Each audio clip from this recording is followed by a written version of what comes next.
So I think what I learned growing up with all of these different chronic conditions is that I was sort of shown two avenues that you can take. This was my experience, that you either are really in your suffering around what you're going through, which I definitely was. A very long time, all I knew was that I was someone who was sick.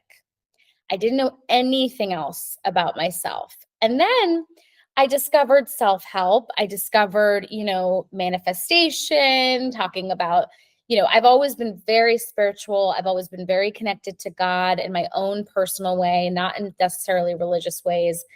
But beyond that, I didn't know about this whole self-help world. And so when I learned about self-help, I was like, oh, that's like the other way, So you kind of make sure everything's positive all the time. You can't think anything negative. You just have to like be sure that everything's, straight and narrow. And if you just do that, you'll be happy. And apparently your disease will go away and everything's going to be fine. And that was a different kind of hell, to be honest with you, because it was like not sustainable and it was not realistic, right? So I've been setting out to show people that there's a third way. There's this way of owning when you have a bad day, owning when you're having a flare up, when you're itching, when you're having pain, when whatever it might be for you.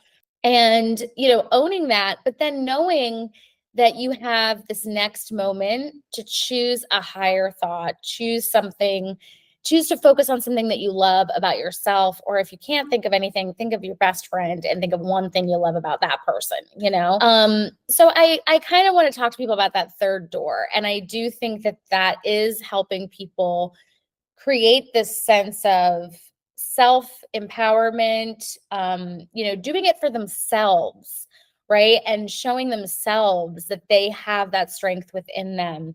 And I've seen so many lives transform because of it, which has been really rewarding.